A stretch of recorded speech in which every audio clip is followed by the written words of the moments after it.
Durung muncul. Durung muncul di aku. Nah, baik. Terima kasih atas kesempatannya. Sebelumnya, selamat malam.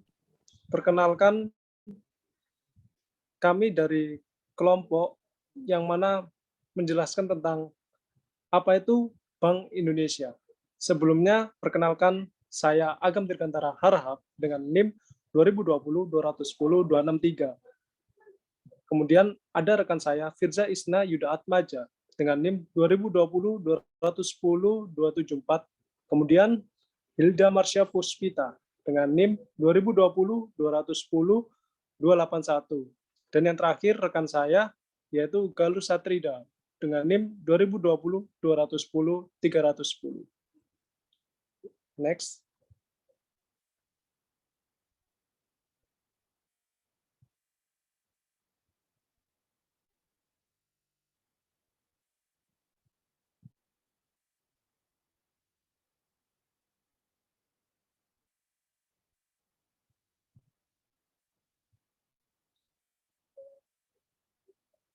Nah, di sini saya Agam Dirgantara Harahap akan menjelaskan definisi Bank Indonesia. Sebelum membahas definisi mengenai Bank Indonesia lebih lanjut, saya akan mengulas sedikit mengenai sejarahnya. Nah, bank ini awalnya bernama The Fish Bank or DGB yang didirikan berdasarkan oktroi. Kemudian pada masa pemerintahan Hindia Belanda. Nah, dalam negara berkembang yang mana masyarakatnya juga mengalami banyak perubahan dari zaman ke zaman. Kemudian di sini bank berperan sangat penting bagi mereka, bahkan tidak adanya bank sekalipun dapat memicu suatu permasalahan atau konflik di negara tersebut, bahkan mempengaruhi seluruh dunia. Bank ini dikhususkan sebagai lembaga mediasi antara pihak pemilik dana yang berupa bank itu sendiri dan pihak yang membutuhkan dana atau customer, baik itu individu maupun kelompok. Nah, di sini bank ataupun lembaga keuangan merupakan pihak perantara di rumah tangga maupun di industri atau perusahaan. Nah, di sini saya akan memasuki definisi Bank Indonesia. Bank Indonesia merupakan bank sentral Republik Indonesia, di mana merupakan lembaga negara yang independen atau berdiri sendiri, kecuali untuk hal yang secara tegas diatur dalam perundang-undangan. Kemudian bebas dari campur tangan pemerintah ataupun pihak lainnya. Ya, next.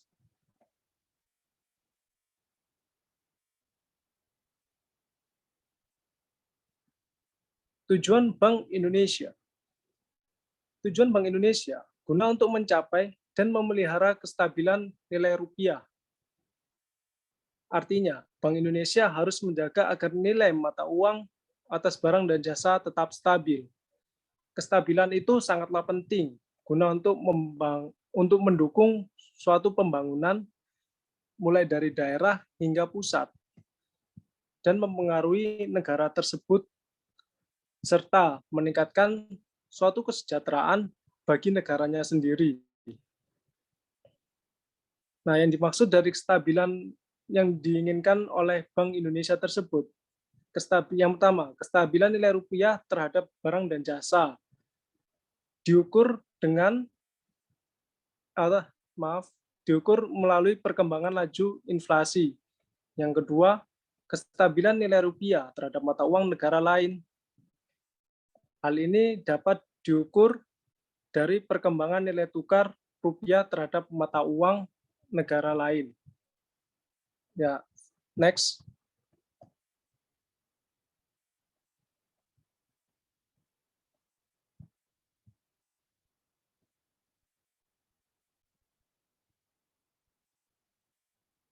Kemudian tujuan Bank Indonesia. terdapat dalam Undang-Undang Nomor 13 Tahun 1999 yang berjudul Undang-Undang Bank Indonesia. Mengartikan bahwa tujuan Bank Indonesia adalah guna mencapai dan memelihara kestabilan nilai rupiah. Artinya, Bank Indonesia harus menjaga agar nilai mata uang atas barang dan jasa tetap stabil dengan melihat laju inflasi atau kenaikan secara terus-menerus. Bank Indonesia juga menjaga kestabilan. Nah, dengan didukung 3 pilar utama. Yang pertama, kebijakan moneter dengan prinsip kehati-hatian. Yang kedua, menggunakan sistem pembayaran yang cepat dan tepat. Dan yang terakhir, sistem perbankan serta keuangan yang sehat. Ya, next.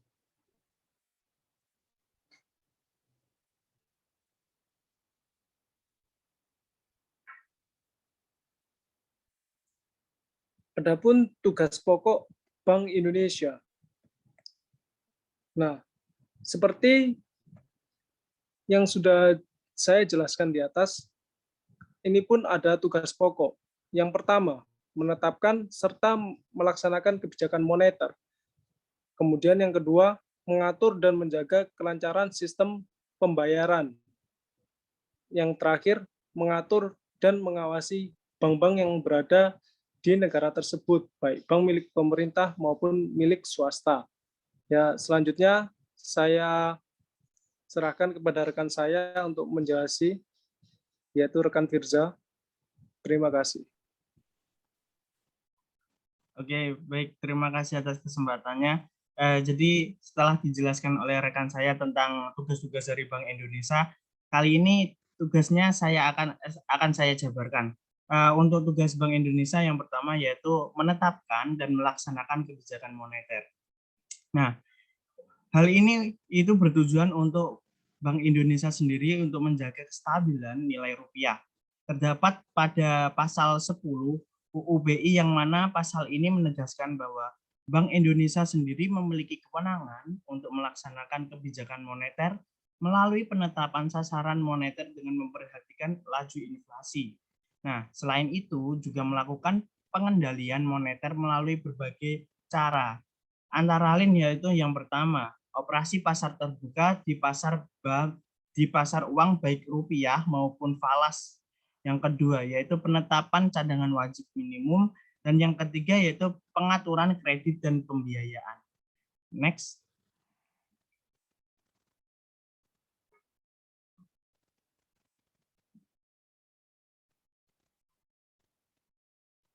Nah, untuk tugas yang kedua yaitu mengatur dan menjaga kelancaran sistem pembayaran. Nah, pada kali ini Bank Indonesia berwenang untuk melaksanakan dan memberikan persetujuan serta izin atas penyelenggaraan jasa sistem pembayaran.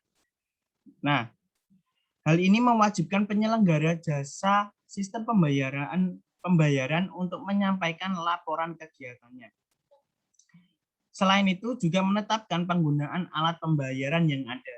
Hal-hal tersebut pasti memiliki tujuan tertentu, yaitu agar penyelenggaraan jasa sistem pembayaran oleh pihak lain memenuhi persyaratan, khususnya persyaratan keamanan dan efisiensi.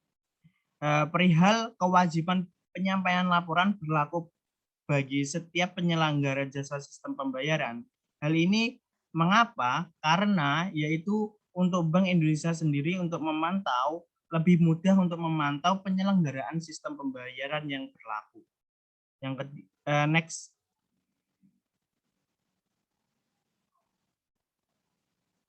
Nah, yang ketiga yaitu mengatur dan mengawasi bank. Pada kali ini pengawasan dibagi menjadi dua, yaitu pengawasan langsung dan pengawasan secara tidak langsung. Pengawasan langsung sendiri dilakukan baik dalam bentuk pemeriksaan secara berkala maupun sewaktu-waktu bila hal itu diperlukan. Untuk pengawasan tidak langsung itu dilakukan secara penelitian, analisis, evaluasi terhadap laporan yang disampaikan oleh bank. Mengapa hal itu dilakukan? Ya, karena untuk mencapai dan memelihara kestabilan nilai rupiah tersebut agar dapat dicapai secara efektif serta efisien. Nah, Bank Indonesia sendiri juga memiliki kewenangan untuk menetapkan peraturan, memberikan dan mencabut izin atas kelembagaan atau kegiatan usaha tertentu dari bank, melaksanakan pengawasan atas bank, dan memberikan sanksi terhadap bank sesuai dengan ketentuan perundang-undangan yang berlaku. Next.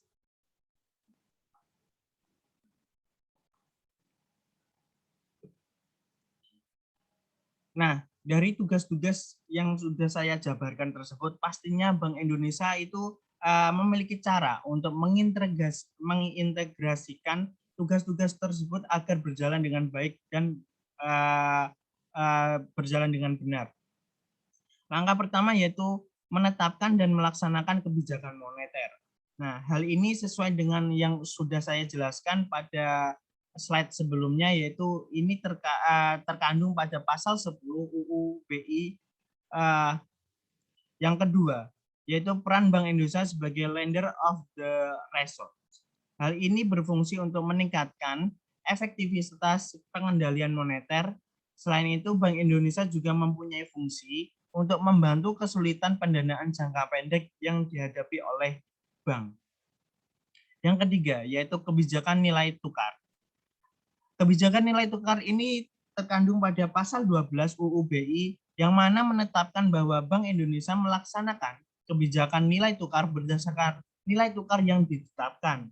Penetapan nilai tukar dilakukan oleh pemerintah dalam bentuk keputusan presiden, yaitu berdasarkan usul dari Bank Indonesia itu sendiri. Yang keempat yaitu kewenangan dalam mengelola cadangan devisa. Hal ini terkandung pada pasal 13 UU BI, yang mana dirumuskan bahwa Bank Indonesia mengelola cadangan devisa. Hal tersebut Bank Indonesia sendiri melaksanakan berbagai jenis transaksi devisa serta dapat menerima pinjaman dari luar negeri. Sekian dari saya, selanjutnya akan disampaikan oleh rekan saya.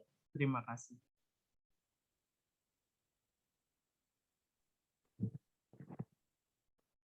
Baik, terima kasih atas kesempatannya. Saya akan melanjutkan penjelasan dari rekan saya. Selanjutnya yaitu cara mengintegrasikan tugas mengatur dan mengawasi bank, yaitu penyelenggaraan survei, di mana untuk melaksanakan kebijakan moneter ini agar bisa berjalan secara efektif dan juga efisien, maka dari itu diperlukannya data atau informasi ekonomi dan juga keuangan, di mana data tersebut itu harus dicari secara tepat waktu dan juga secara akurat. Di mana data tersebut itu harus benar-benar memperoleh data atau informasi yang akurat. Bank Indonesia ini juga dapat menyelenggarakan survei yang biasanya dilakukan secara berkala ataupun bisa juga secara sewaktu-waktu.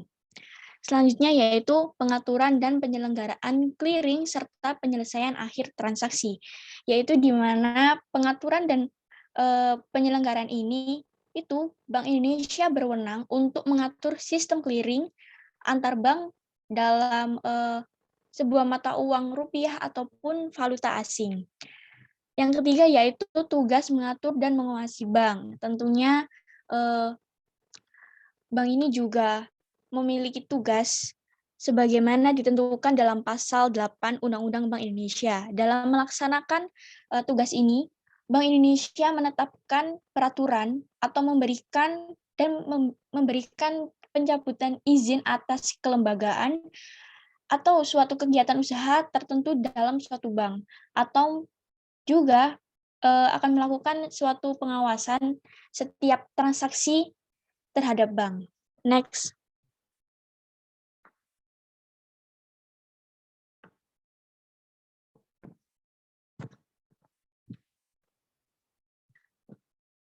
Hubungan Bank Indonesia dengan pemerintah, seperti yang dituangkan dalam Undang-Undang Nomor 23 Tahun 1999,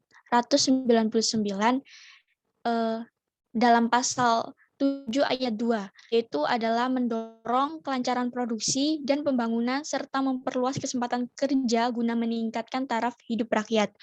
Hubungan yang utama adalah Bank Indonesia juga bertindak sebagai pemegang kas dalam pemerintahan. Di samping itu, atas permintaan pemerintah, Bank Indonesia juga untuk dan atas nama pemerintah dapat menerima pinjaman luar negeri, menata usahakan serta kewajiban keuangan pemerintah terhadap pihak luar negeri juga. Next.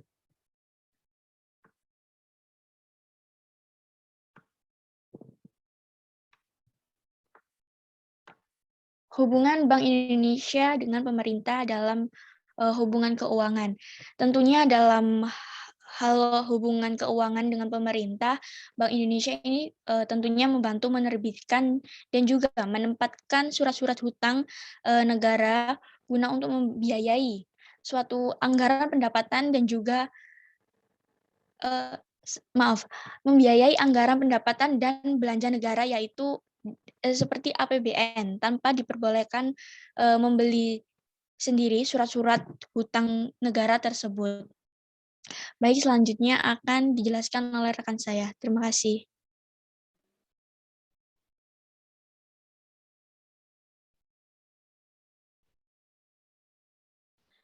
Terima kasih atas kesempatannya. Hubungan Bank Indonesia dengan pemerintah. Independensi dalam interdependensi. Meskipun Bank Indonesia merupakan lembaga yang independen, tetap diperlukan koordinasi yang bersifat konsultatif dengan pemerintah.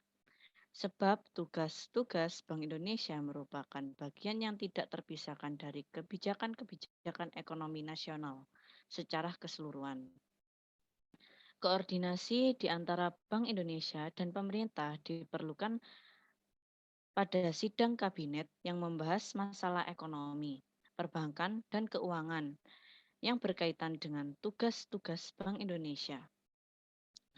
Dalam sidang kabinet tersebut, pemerintah dapat meminta pendapat Bank Indonesia. Next.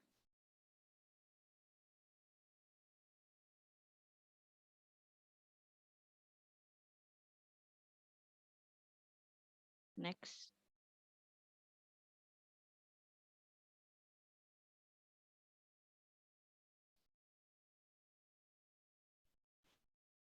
Selanjutnya, hubungan Bank Indonesia dengan dunia internasional.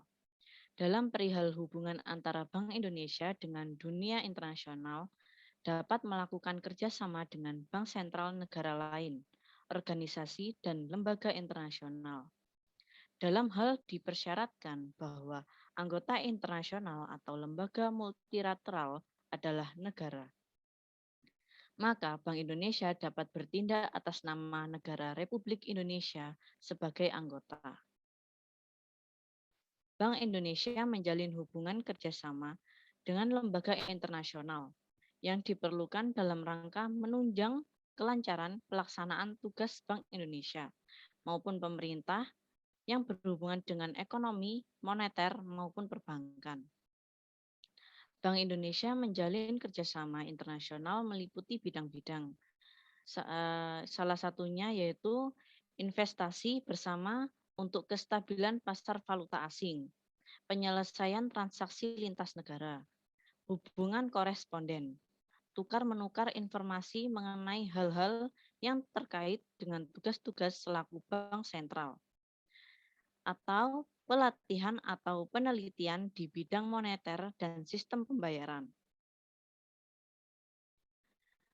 Keanggotaan Bank Indonesia di beberapa negara atau lembaga forum internasional atas nama Bank Indonesia sendiri antara lain the executive meeting of its ASEAN and Pacific Central Banks,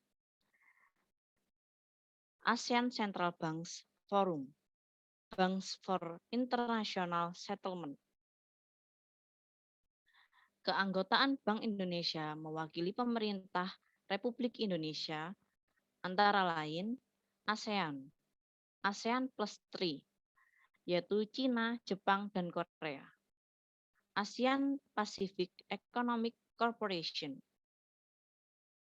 Next.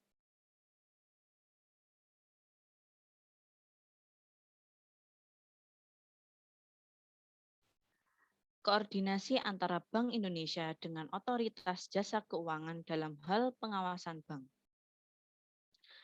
Tugas OJK dalam mengawasi bank membutuhkan koordinasi dengan Bank Indonesia. Pengawasan bank pada prinsipnya terbagi atas dua jenis, yaitu pengawasan dalam rangka mendorong bank-bank untuk ikut menunjang pertumbuhan ekonomi dan menjaga kestabilan moneter, macroprudensial supervision, dan pengawasan yang mendorong bank secara individual tetap sehat serta mampu memelihara kepentingan masyarakat dengan baik, atau disebut microprudential supervision.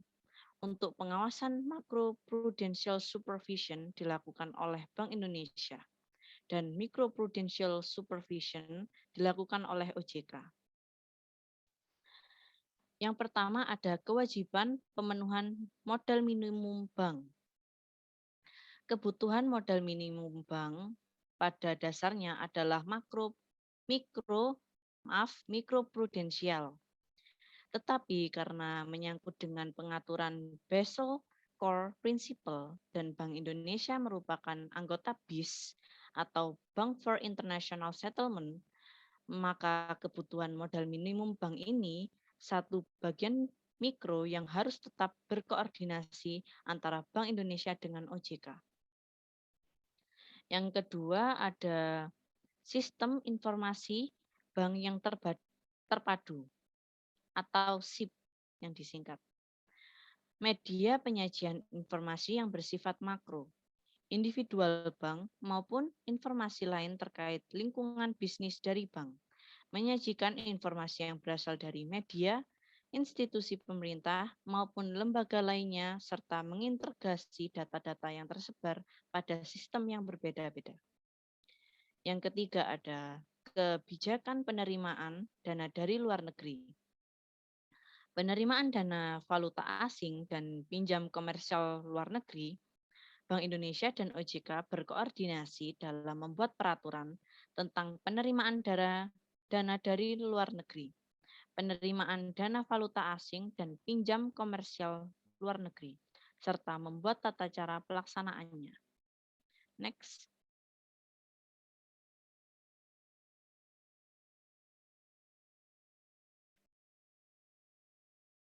Selanjutnya yang keempat merupakan produk perbankan transaksi derivatif.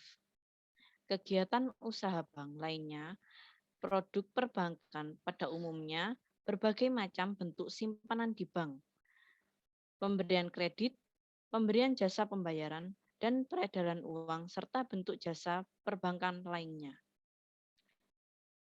Untuk yang kelima, penentuan institusi bank yang masuk. Kategori ini termasuk kategori systematically important bank. Suatu bank yang karena ukuran aset, modal, dan kewajiban, luas jaringan, dan kompleksitas transaksi atas jasa perbankan, serta keterkaitan dengan sektor keuangan lain dapat mengakibatkan gagalnya sebagai atau keseluruhan bank lain atau sektor jasa keuangan, baik secara operasional maupun finansial. Yang terakhir ada data lain yang dikecualikan dari ketentuan tentang kerahasiaan informasi. Di dalam ini, melaksanaan tugas dan fungsinya, OJK memiliki data atau informasi yang bersifat rahasia. Apabila Bank Indonesia dalam melaksanakan fungsi, tugas, dan wewenangnya membutuhkan informasi yang memerlukan pemeriksaan, khususnya terhadap bank tertentu, maka Bank Indonesia dapat melakukan kegiatan pemeriksaan secara langsung terhadap bank tersebut sesuai dengan kewenangan Bank Indonesia di bidang makroprudensial. Selanjutnya akan dipresentasikan oleh rekan saya. Terima kasih.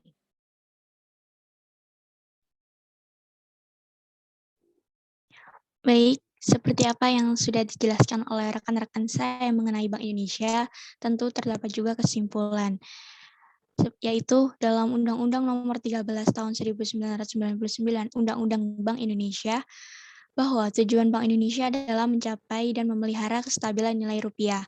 Artinya, Bank Indonesia harus menjaga agar nilai mata uang atas barang dan jasa tetap stabil. Dalam rangka hal tersebut, Bank Indonesia juga didukung oleh 3 pilar yang merupakan 3 bidang utama tugas Bank Indonesia, yaitu yang pertama, menetapkan dan melaksanakan kebijakan moneter. Yang kedua, mengatur dan menjaga kelancaran sistem pembayaran. Dan yang ketiga, yaitu serta mengatur dan menguasai bank. Sekian presentasi dari kelompok kami. Saya kembalikan ke moderator. Terima kasih.